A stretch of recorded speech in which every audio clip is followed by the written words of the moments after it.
வணக்கம். நான் சிவாஜி கிருஷ்ணமூர்த்தி திமுக பேச்சாளர் பேசுகிறேன்.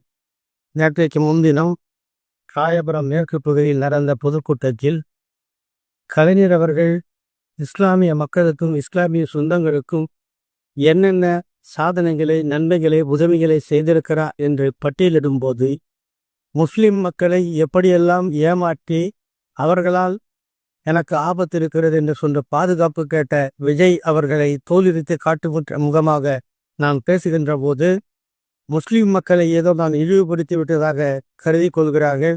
அதை சில பேர் இட்டுக்கட்டி பரப்புரை செய்கிறார்கள். நான் வாழுகின்ற பகுதி முஸ்லிம்கள் நிறைந்த பகுதி. என் வீட்டில் அருகில் இருப்பது மசூதி. ஆகவே எனக்கு ஓட்டுநராக, என்னை கண்காணிப்பவராக, என்னை விரும்புகளாக முஸ்லிம் மக்களே இருக்கிறார்கள். ஆகவே முஸ்லிம் மக்கள் மீது எனக்கு எந்த காழ்ப்புணர்ச்சியும் விருப்பம் இல்லை. ஆதங்கத்தில் கேட்டேனே தவிர அதில் வார்த்தை தடுமாறி இருந்தால் அதற்காக என் வருத்தத்தை பதிவு செய்கிறேன்.